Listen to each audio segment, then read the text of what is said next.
Hello there, I'm the CCG Collector, and this is part 2 of my video guide on how to play the Middle-earth CCG.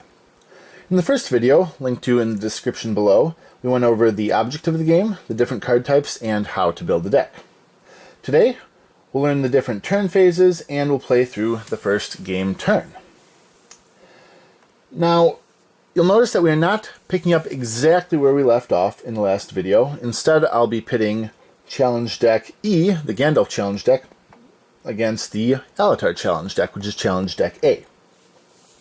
I'll only be showing the hero side of each turns, even though both players play a hero and a minion, or hazard, I guess, phase for each turn. The hazard play is more reactionary and has a smaller role, and I will be simulating a hazard player as I go through the hero turn. This particular hazard deck, Alatar's, has a focus on undead. So while in the game there are plenty more enemies to play, like orcs and dragons and so on, this will have a pretty limited set of attacking enemies in this tutorial. Now, if you'll recall, we've got our main deck with our characters all shuffled in and ready to go. We've got our site deck with all the different places we can visit. And we have our starting company. We've got Aragorn, Arwen, Faramir, and Annalena. Now, if you recall from the first video, a starting company must have fewer than 20 total mind, and this party does. Aragorn has 9, that's that white icon up there. Arwen has 3, which brings us to 12. Faramir has 5, brings us to 17. And finally, 3 extra is an even 20. So this is a legal starting company. They also have the 2 items that you are allowed to include in your starting company. Starglass for Arwen, which lets her tap to cancel undead attacks or to reduce the prowess of spiders, animals, and wolf attacks. And Elfstone, born by Faramir, which gives some extra influence against elves and elf factions. Alright, that is our company. We are all at Rivendell. We are ready to go, so let us begin the first turn. Now, every turn begins with an Untapped Step. Over the course of the game, your characters will be exerted through different actions, sometimes as a result of combat, sometimes as a result of abilities, and that will be represented by them tapping or being turned to the side. Items can also be tapped in the course of the game. Some items require you to tap to activate their abilities.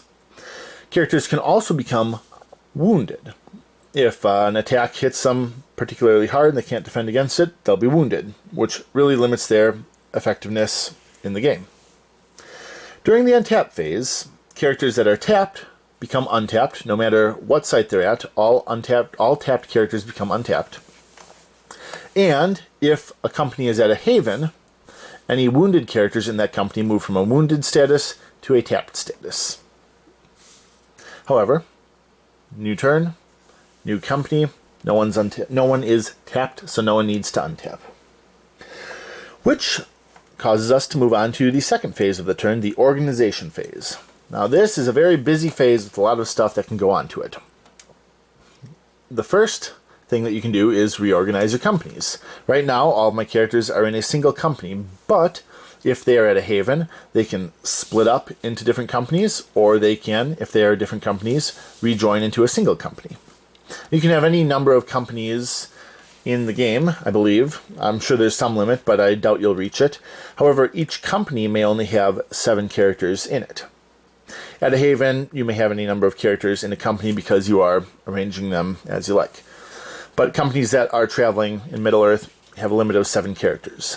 Now, for this purpose, wizards do count as a character, allies, which is a type of resource card, do not count as a character, and hobbits count as half a character, but they do round up. So if you have Aragorn, Arwen, and Frodo, that is a company size 3. If you have Aragorn, Arwen, Frodo, and Sam, that's also company size 3. But Aragorn, Arwen, Frodo, Sam, and Merry makes it a size 4. You get the idea. During the organization phase, you can also play characters or play a wizard. Now, you're only allowed to play 1 character or wizard per turn. And you must play that character to either a haven or to their home site. Now, their home site is listed in the lower right-hand corner of the card. Aragorn's home site is Bree, Arwen's is Rivendell, Annalina's is Edhland, and so on. If you play a character to their home site and there's no one there, that's fine. You play the site. So, for example, we do have Rivendell out. Let me just see if I have Hand at the Noon. We can grab that one. Here we go. So if Faramir wasn't in my starting company, I wanted to play him. Okay, the company is at Rivendell. Well, I want to play him. His home site is Henneth Anun, as you can see. So I would play him to there. He would be his own separate company, a company of size 1. And then he could move around. Let's see, that's in Ithilien. He could move around on the map independently of these characters. However, he is in a starting company. Now, a wizard can also be played, and that is a fairly singular and significant event for a couple of reasons. First, you only get one wizard. If he dies or is eliminated or is discarded for any reason, you lose the game. The wizard is the avatar of the player, and if there's no player, there's no game. Second, wizards have pretty hefty direct influence, rather. Every wizard has 10 points of direct influence, which allows you to influence factions a lot more easily and play a lot more characters. And you still maintain your original 20-point pool of general influence. And finally, every wizard has pretty decent physical abilities, prowess and body, and they also have 4 of the 5 available skills. During the organization phase, you can also transfer and store items. Right now, Faramir has an elf stone. Say I thought Aragorn should have it. I could transfer that item to Aragorn. If you're at a haven, or sites defined on particular resource cards, you also have the opportunity to store items at a haven. Once an item is stored, it is no longer usable by any character. It is essentially out of the game. You've whatever marshalling points you have in the card, this one doesn't have any, but if it did, it would look like the number up here, are banked, so to speak. They're permanently added to your marshalling point count, and you can never use the item or lose the item again. Now, anytime a character gives up an item, either by transferring or storing the item, the character has to make a corruption check, which I will go into later. Finally, not quite finally, but you can also play organization events. Certain resource events require that they are played in the organization phase. You'll see that as we progress through this video, or perhaps the next one. And finally, at the end of your organization phase, you choose the sites that you want your companies to go to. So let's see, what do we want to do here? Haven't even drawn my starting hand. So we get 1, 2, 3, 4, 5, 6, 7, 8. All right, what are we looking at here? Got a character. We've got a ring item that might give us inspiration to go somewhere. A couple of hazard creature, hazard event. We've got a magic ring, which we can't play immediately, but there are ways to test rings. If you have a ring like this, you'll see there's text saying if you test it based on your result, it can be different kinds of rings. A couple more hazards, and all right, another beautiful gold ring. Well, no harm in it. Let's start by playing this fellow. He's not much to look at, but he is a warrior and a scout, which might help us play certain abilities. Now, recall that we have 20 points of general influence, and our party currently has 20 mind. So, we need to reorganize our company, which we do in the organization phase. You're going to go ahead and make Arwen follow Aragorn. There's a glare there. I'll just kind of tuck him like that. She has 3 mind, he has 3 direct influence, so she can be a follower. That frees up 3 points of general influence for us to play our character. And just for fun, since Faramir also has an elf stone, which gives him +2 direct influence used against an elf character, he starts with 1. The +2 against an elf would give him 3. Annalina here has 3 mind, so we will make her follow him. And now we can play our character, Beergill, I believe is how that's pronounced. He has 2 mind. We'll just play him. That's our single character for the turn. Now note that his home site is Minas Tirith, but we're at a haven. Rivendell is a haven. So we are allowed to play him to a haven as well. And this is our big company. 5 characters. That's that. So what do we want to do here? Let's take a look at our hand. The resources in your hand will direct how you play out your hero turns. Usually, if you have factions, you'll want to go to the places where you can recruit them. If you have items, you'll want to go to the places where you can play them. Let's see. So we'll want to play this ring and eventually hope to get it converted into the magic ring of stealth. And if I look through my site deck here, I'm going to go ahead and could play it at Isengard, which allows you to play minor, major, or gold ring items. You could play it at, let's see, the Gladden Fields allows you to play a gold ring item, but you'll notice that each of them, the nearest haven is Lorien, not Rivendell. And that's important, especially in the starter deck game, which is what I'm showing here. It offers a simplified version of the rules, good for new players. That's why that's the subject of this video. So, in a starter deck game, under starter deck rules, you may only use starter deck movement. Each site has a haven that it's nearest. If you are not at that haven, you may not go to that site. So we're currently at Rivendell. That's not close to really any of these. These are all close to Lorien. So the other kind of movement is haven to haven movement. And you can move from any haven to any other haven. And as it happens, Lorien is a haven. So in order to get to those sites, we must first move over to Lorien. And that makes sense. The Gap of Isen, where Isengard is all the way down here.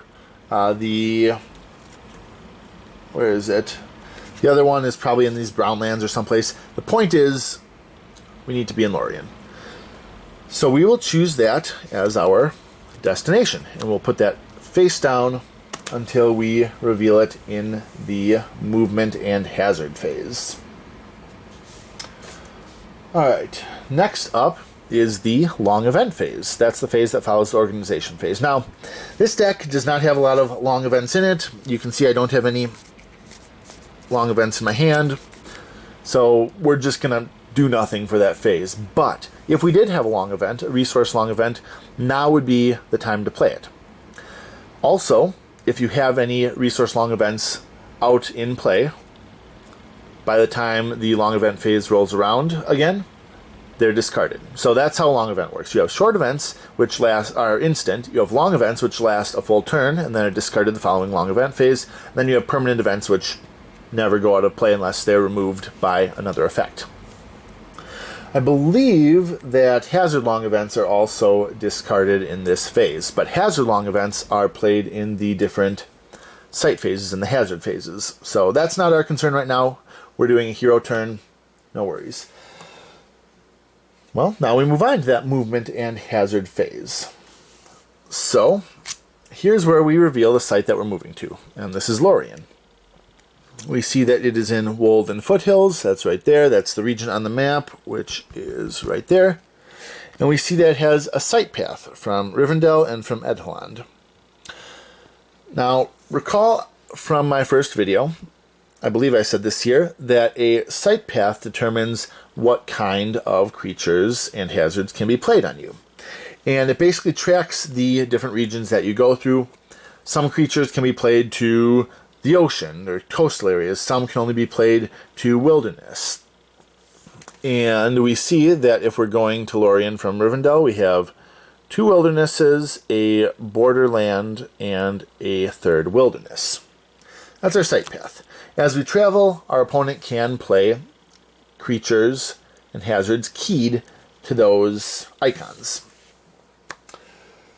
Also, you'll notice that each haven, or each location really, has a number in dark background and a number in a light background. Now that's the amount of cards each player draws when they travel to that location.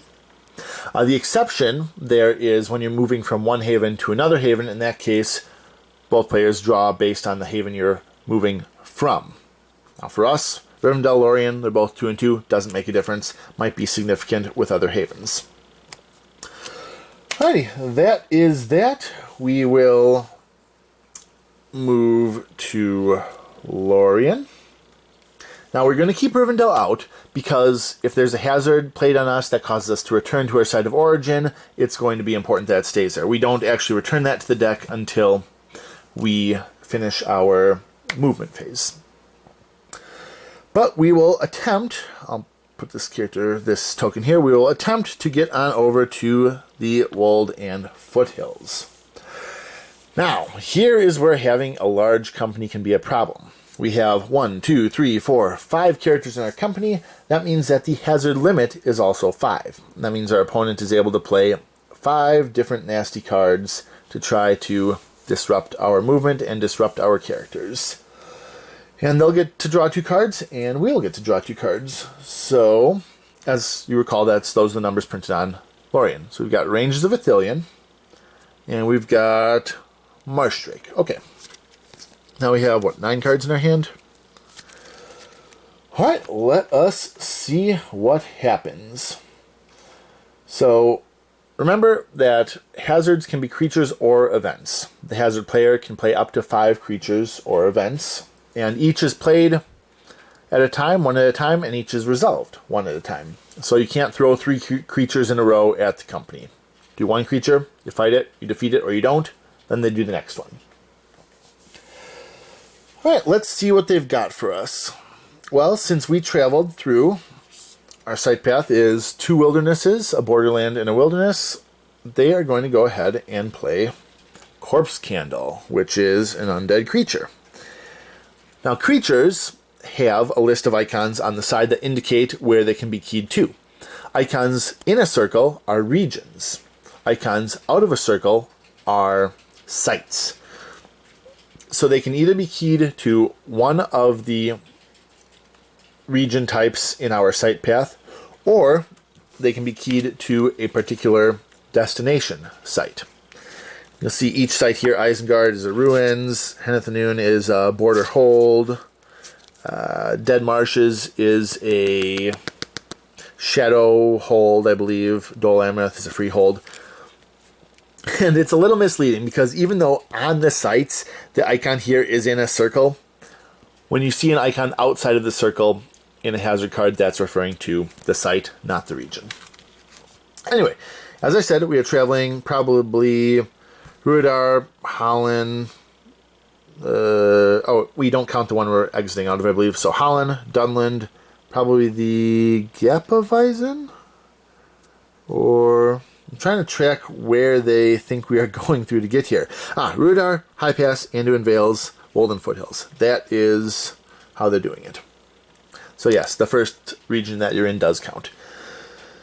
And that's in the standard game where you're not limited to starter movement and defined site paths like you'll have on different cards over there. That may be significant as you determine which regions you want to move through. For our purposes, wilderness, wilderness, borderland, wilderness. Corpse Candle. They play at the hazard. They tell you which region or site it is keyed to, and this is significant because certain cards can only be played to creatures keyed to certain events. So I believe there's a card called Elven Cloak, and it says tap bearer or tap cloak to cancel a strike or an attack keyed to a wilderness. If this fellow had been keyed to the Shadow Hold or the Dark Hold, or the Shadow Land or the Dark Land, is that what it's called? Then we would not have been able to use it. This one is being keyed to the wilderness. Irrelevant for this case, but worth pointing out. And this is our first hazard, going against the hazard limit of 5. So how can we deal with this? We can fight it, or, as it turns out, that is an undead creature, and Arwen has this Starglass item. So it says, tap Bearer of Starglass to cancel an attack by undead against the company. Bearer makes a corruption check. Okay, so we'll go ahead. We will do that. We'll tap Arwen, and that will cancel this attack immediately. No strikes are assigned. You don't defeat it. It just doesn't happen. It is discarded and goes back to your opponent's discard pile. and then she needs to make a corruption check. Now, corruption check represents your character struggling against the forces in Middle-earth that want to lead them astray. Oftentimes it's items that they would rather keep for themselves rather than share with the party. Maybe it's spells that are kind of tapping into, I guess the world's energies or whatever, that make them want to more go rogue rather than be a part of the company. And in this case, she has to make a corruption check for using the ability of Starglass. Now, most items have a number of corruption points associated with them. This Starglass has 1. So right now, Arwen has 1 corruption point. When you make a corruption check, you roll 2 dice, and you want to get a number higher than your corruption point total for that character. I believe if you equal it or have a result that's 1 fewer, then your character is discarded. If you have 2 or more below the corruption point total, then your character is eliminated. Discarded characters, I believe, can cycle back into the deck and be played again later. Eliminated characters cannot.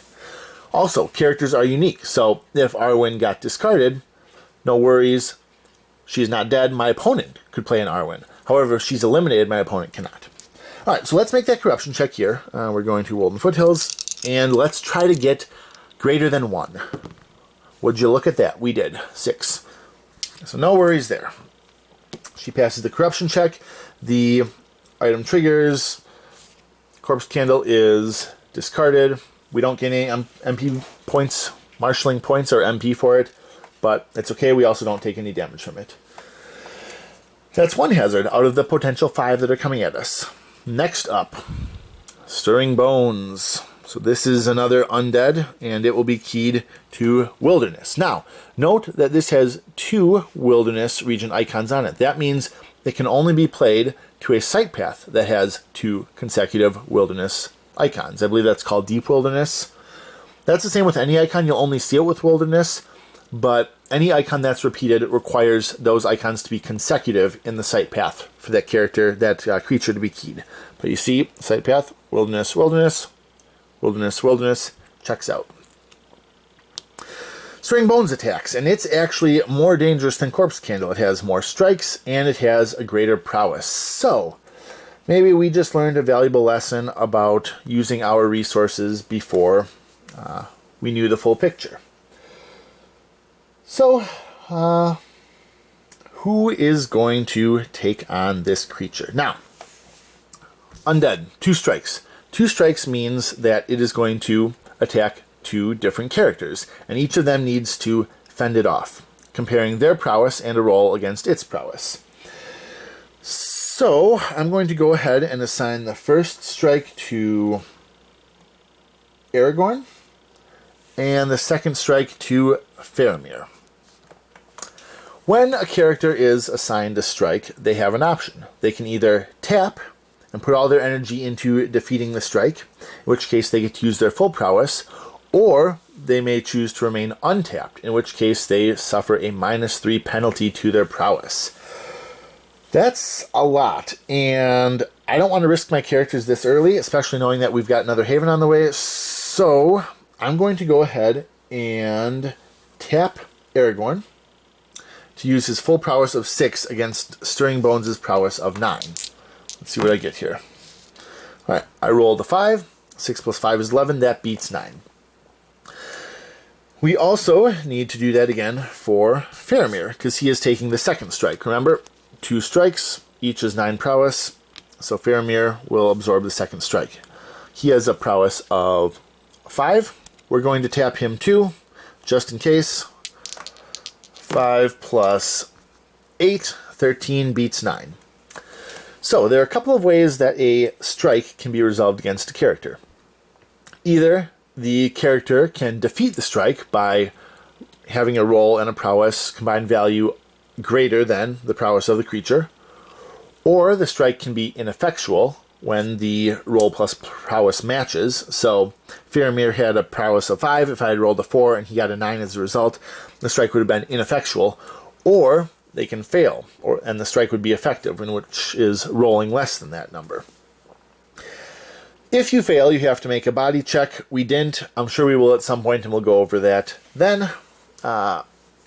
If you succeed against all the strikes, every strike is defeated, then you get to keep that card and add it to your marshalling points pile.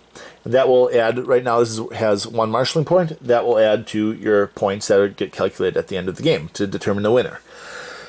If any of the strikes were not defeated, whether it's just by ineffectual or because you failed the roll outright, then the creature is discarded back to your opponent's discard pile. You do not receive the marshalling points for it, and if they cycle through their deck and they get to draw it again, they get to play it again. In this case, we defeated it. So that's 2 hazards against the hazard limit of 5. What do they have next for us? Slayer. Okay, so this guy is particularly dangerous, but that's because he is very limited in where he roams. He roams in borderlands and border holds exclusively. Unfortunately, our sight path from Rivendell to Lorien does include a borderland, the Anduin Vales, presumably. So he can be keyed to that, and he can attack us. And he has 2 attacks of 1 strike each, all against the same character. Attacker chooses defending character. The defender may tap any 1 character in the company to cancel one of these attacks. This may be done even after the strike is assigned. And he also has a prowess of 11, which is particularly dangerous. Now, why is it significant that he has 2 attacks instead of 2 strikes? Well, a lot of card effects will say cancel an attack by a creature. In this, this one says itself. The defender may tap 1 character to cancel one of these attacks. Because he has 2 attacks, he will still attack the second time for 1 strike. Whereas something like Stirring Bones has 2 strikes but only 1 attack. And if you cancel the attack, he's gone. Doesn't matter how many strikes, the attack is canceled. That did not happen here. So he also has the added benefit of the attacker choosing defending characters. Normally, as the hero player, I get to choose which of my characters will engage that creature. That one says otherwise. And he is going to single out the weakest, Birgil, right here, with his meager prowess of 1. And he gets 2 attacks against him. Wonderful. So, I am going to tap Annalena here to cancel the second attack, as per this game text. But 1 attack of prowess 11 is still going through. I'm going to go ahead and tap Birgil also, because you can have a prowess of less than 1, or less than 0. If he did not tap, he would be fighting at -2 prowess, which I don't believe is winnable. If I roll a 12, I only get 10 still. So I'm giving myself the slimmest chance to defeat this attack. Let's see what happens. 1 against 11. I need to roll a 10 or higher. And it was a 9. So, 1 plus 9 is 10. He has lower prowess. He gets hit and is immediately wounded. He is turned upside down. Now, we need to find out if he was wounded or killed. And that's where the body attribute comes into play. He has a body of 9. And we need to make a body check. In this case, we're actually trying to roll less than the body. A lot of rolls, you want it to be greater. If you're making a corruption check, you want the roll to be high. If you're trying to influence a faction, you want the roll to be high. If you want to compare prowess, you want the roll to be high. A body check, you want the roll to be low. So let's see if he survives. And he does. We have a 7. 7 is less than his body of 9, so while he is wounded and pretty well out of commission, he does survive. And we did not defeat the Slayer, so he goes to the opponent's discard pile, not to our MP pile. Alright, that is 3 hazards down out of our hazard limit of 5. You're beginning to see the risks of traveling with large companies. But it appears that our opponent is out of creatures, and they're going to play a hazard event instead. This is called Lure of Expedience. It is a permanent event, and it's a corruption. Playable on a non-ring wraith, non-wizard, non-hobbit character. This character receives 2 corruption points, which you can see down there. And must make a corruption check each time a character in his item gains an item, including a ring special item. And then it gives me the opportunity to try to remove it. If the character's untapped, I can try to tap in, remove it. He's going to play that on Arwen. She feels the lure of expedience. She doesn't want to sit around while people are collecting items. She wants to get moving. And that's that.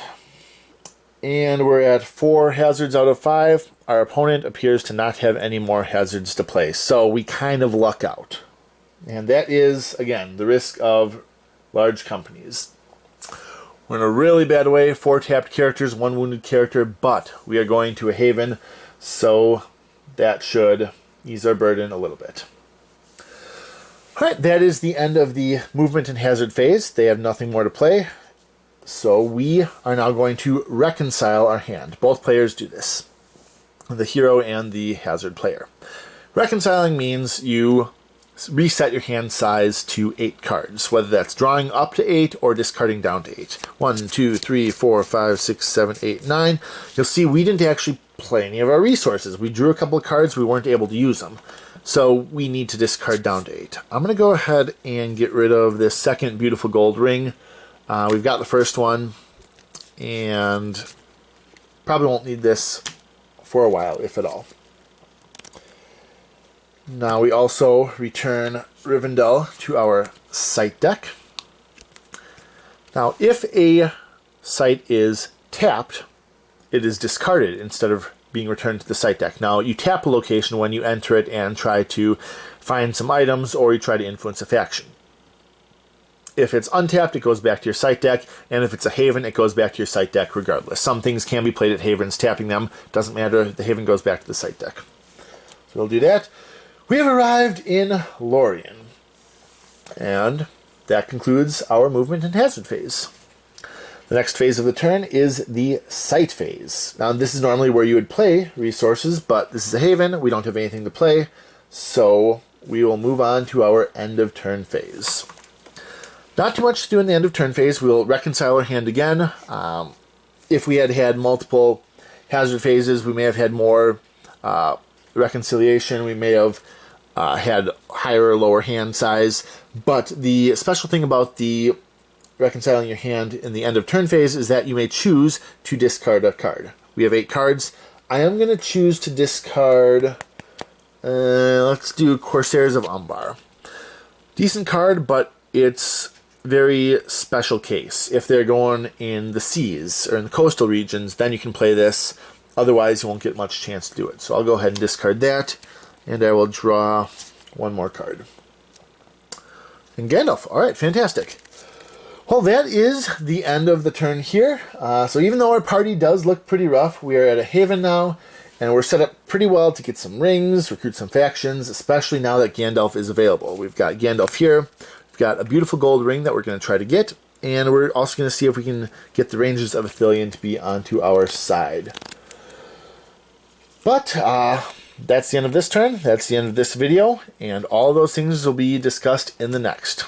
Again, I am the CCG Collector. Thanks for watching, and stay tuned for the next one. Bye for now.